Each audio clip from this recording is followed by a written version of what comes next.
Hello YouTube and welcome to Regame. Today I am going to be taking on one of the hardest challenges that anybody has to put themselves through. This is going to be a trial of hardship, conflict, and extremely tough decision making.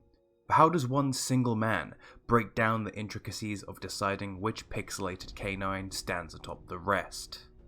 I am going to be ranking a plethora of video game dogs. I do apologise if your favourite dog didn't make the list, but I can't simply do all of them, I'd be here all year. Now, before we go through this list, we have to truly ask ourselves, what makes a good dog? I'm going to be judging these lovable pups today on multiple things: looks, importance, attachment, and usefulness. I think using these traits is going to give us the fairest results overall. Let me just elaborate on that a little bit so that it's fully understood. Looks is pretty self-explanatory. By importance, I mean how much do they mean to the overall story of the game that they come from? What exactly do they add in terms of character development or progression?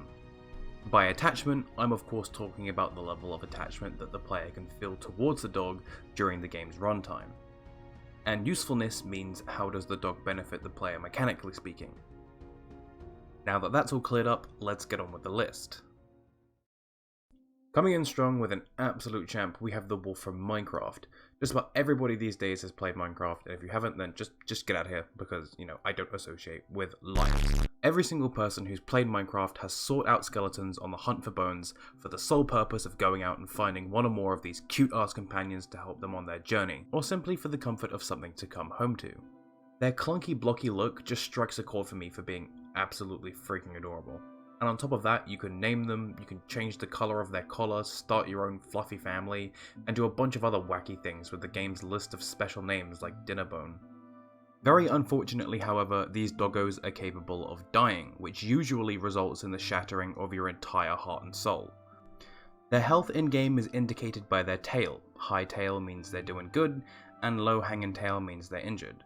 They can be healed with various foods, however, so all you need to do is be a little bit careful. I think you can all agree with me on this one when I say that people tend to get a little attached to their Minecraft dog, as it caused a certain very popular YouTuber to base his entire series around it not too long ago. Every Minecraft world becomes a Minecraft home with a Minecraft dog. They're very important. And for this reason, I believe that this good pup deserves a spot at the very top of the list. Next up, we have quite a new arrival, but one that has taken the world by storm. We have the four-legged guardian of the gates to hell, Cerberus, from the indie title Hades. This dog is absolutely fantastic. It's as if Clifford the Big Red Dog got its own anime, grew 3 heads, and then was adopted by the god of the underworld himself. He is one of the very first things you see after your initial death in the game, and the joy it gave just about everybody is unprecedented. And one of the very first things you learn about this big softie is the fact that when he learnt you were gone, he got so upset that he threw a fit and destroyed the entire pantry, which in its own way is kind of terrifyingly adorable, especially when you're not the one cleaning up the mess. Sorry Deucer, we love you really. You can spend just about as long as you want petting this good boy, and you can even bring him treats, and if you choose to do so, he gives you a little token of gratitude which assists you in your underworldly endeavours. Cerberus is one of your very last obstacles when it comes to leaving the underworld, but seeing as he loves you so much, he's willing to turn a blind eye. For a treat, of course. That cute bastard drives a hard bargain. Upon your first confrontation with him, the game tricks you into thinking you're going to have to fight, which admittedly held the breath of me and many others. The sigh of relief was immense when Zagreus dropped his intimidating facade. You may not agree with me, and perhaps this is a little bias, but Hades has been an absolute favourite of mine since the game first dropped, and Cerberus has certainly been a big factor, and also a reason for me to come back whenever I claw my way out of the underworld. Not that I have much of a choice anyways, but I'm going to stick this bad boy up next to our Minecraft companion at the top. For our third entry, we have Undertale's very own, aptly named annoying dog. It's said that Toby Fox, the creator of Undertale, made this pixelated fellow in his image. This dog isn't particularly of any importance throughout the game, however it does appear multiple times in order to do some very wacky things. This dog tends to do things that breaks reality throughout the course of the game, including absorbing an orb of unimaginable power and simply floating out of the game's boundaries. The annoying dog also becomes the president of the underground during one of the game's many endings, and also hides out in a super secret room, only accessible after dodging every single name in the credits after the game is over. Being the embodiment of the game's developer, we tend to see this dog pop up inside the game quite a bit, and I guess that means that this dog is important, as the game technically wouldn't exist without it. However, that doesn't really mean that we grow attached to it, we just get to laugh at the pup's silly antics. You can't really do anything with this dog other than that. You can't really pet the annoying dog like you can with the other dogs in the game, and all the interactions are scenes that are played out for you, and they're the same each time you play. We can't be too harsh on the pup, however, so I'm going to place it probably around about here. Coming in at number 4, we're going back in time to a classic. I'm talking about the Duck Hunt dog. This dog is your hunting partner in the simple game about shooting ducks. The game couldn't really work without them. You know, the pup goes in, scares the ducks, you shoot them, and then they bring them back to you. It's really kind of simple. Whether or not you grow attached to this dog is up for debate, as this dog has been given a pretty bad rap for the way that it chooses to act should you happen to miss the ducks. And on top of that, the dog has received an especially creepy vibe due to 2017's duck season. As for looks, there have definitely been better looking dogs out there, and now all I can think of when I stare at this thing is whether or not it's going to jump out of my screen and murder me. In my opinion, this one looks kind of goofy. Mechanically, this dog doesn't really do much either, it's just here to visually drive the game's purpose, and there's not really any feeling of companionship, so I think I'm definitely going to have to put them down here. For our 5th entry, we have a tale of tragedy and heartbreak. The tale of a legendary wolf who would have given her life for her owner if only her owner hadn't have done the same. I'm talking about none other than that of Sif, the great grey wolf from the Dark Souls series.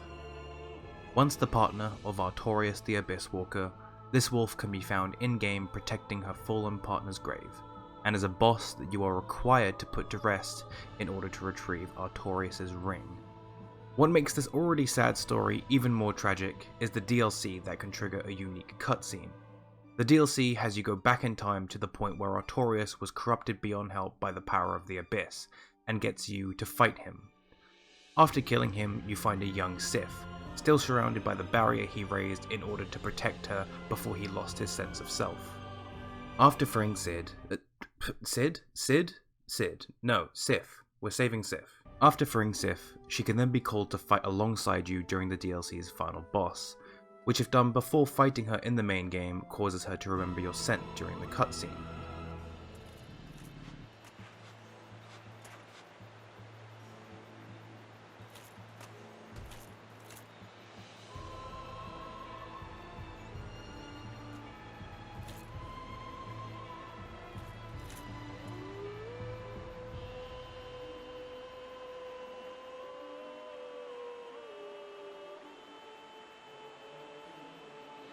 She howls mourningly at the moon before reluctantly picking up her greatsword to fulfill her final duty.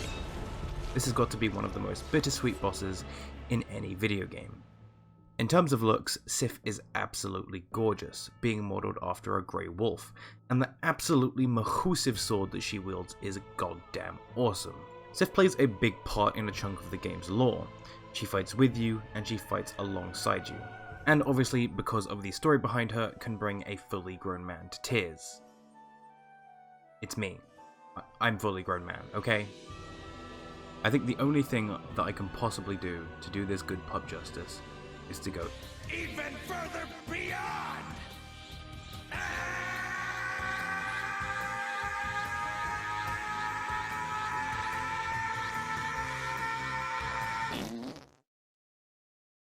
And at number 6, we're talking about the dog from Fable 3, a loyal companion that is with you from start to finish.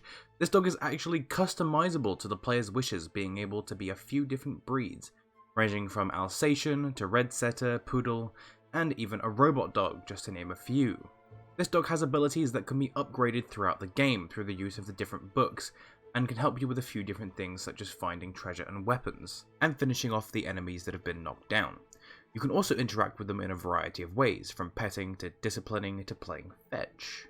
This is one of the more unique entries, especially to do with looks, as the dog's appearance is one that you choose, and can subtly change depending on the morals of your character, adopting a more aggressive look should the player follow an evil route, or vice versa should the player choose to be a decent person. Whilst this dog doesn't do much to improve the story itself, it's one of those dogs that you can get extremely attached to as your most faithful partner throughout the games. The variety of models that the dog can adopt makes it feel more personal to the person, allowing you to form an even stronger bond. This is definitely one of the more useful dogs on the list, and for these reasons I believe that it deserves a spot with its companions at the top. Dog meat. Dog meat. Meat dog. But a dog. Dogmeat, a companion that is available throughout your adventure post-apocalypse during Fallout 4. Similar to the Fable 3 pup, this dog can assist you in combat, however Dogmeat is definitely more hands-on, literally launching themselves at raiders and ghouls or whatever you're up against to take them down.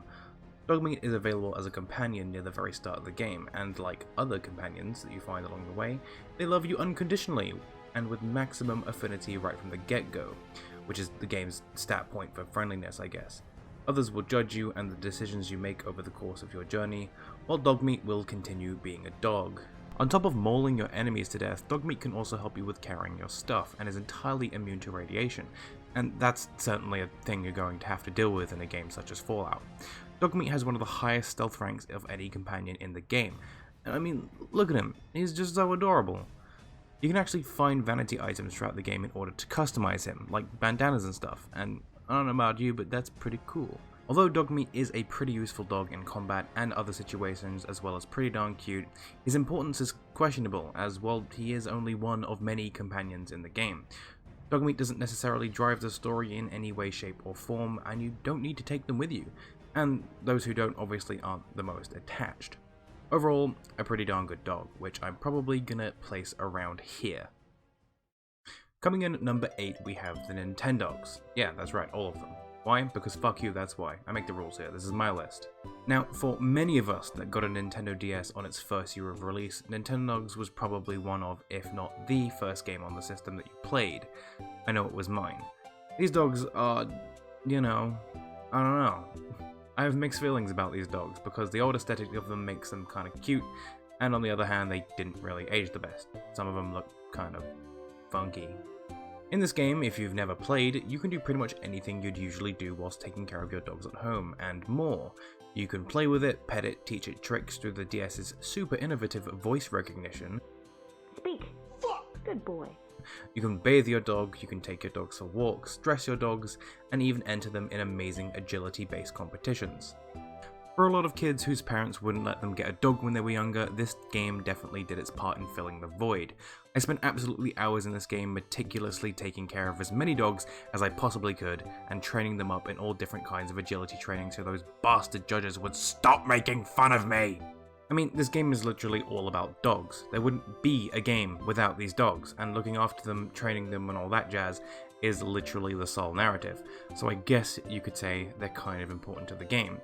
And I would say that this game has the ability to make you super attached, but let's be real. When was the last time you checked on them, huh? 8 years ago? 10? Do you even know where they are? The dogs in the game can actually bring you gifts and stuff when you take them for walks, and also when you prize money from these different competitions, so, you know, I guess that's a point for usefulness, but I think overall I'm gonna have to place them down here. Coming up close to the end of our list, we have the lovable pup from beyond, Polterpup. A kind of mini-boss during Luigi's Mansion Dark Moon that ended up playing the role of Luigi's companion.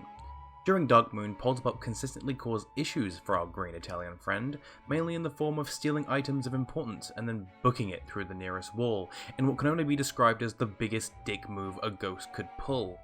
However, in Luigi's Mansion 3, he appears to make up for that by helping Luigi find items instead of taking them, as well as giving hints on where to go next and allowing Luigi access to special areas. Polterpup is a good boy. Look at that shape. Look at that face. Look at the way he sits. Yes, very distinguished. I see. Polterpup is an absolutely adorable addition to the Luigi's Mansion franchise, and I'm happy that they kept him on as a continuing character. While not necessarily being important to the story in Dark Moon, rather kind of hindering it in a way, he definitely didn't mean to do it because he just wanted someone to play with, so nobody should be mean to him ever. He definitely improves upon his usefulness in the third installment. That being said, I think Polterpup deserves a spot right here. I think that's definitely fitting. And finally, in our last spot, we have Rinoa's trusty companion, Angelo from the Final Fantasy series. Angelo is a bright, smart pup that helps Rinoa in combat occasionally, appearing in her limit break attack, and also just appearing when she feels like it. Her full name is Sant'Angelo di Roma, he says, hoping he didn't just butcher that name. She is modelled after one of the game dev's dogs, which is a tri-coloured Australian Shepherd, and she even has her own little moveset, which can be added upon with different training books that can be bought and found throughout the game. One noteworthy move this little pup can use is called Angelo Search, which can be used to help the player find helpful items, occasionally ones that are quite rare to find. While being totally adorable and pretty useful to the player occasionally, this is kind of where it ends, as Angelo is a pup to just one of the main characters in Final Fantasy VIII. There's not really any real connection, and you know, it's just, she doesn't have enough screen time. All dogs deserve more screen time, let's be real. And there you go, that's it for my lineup of digital dogs. Did you guys agree with my list?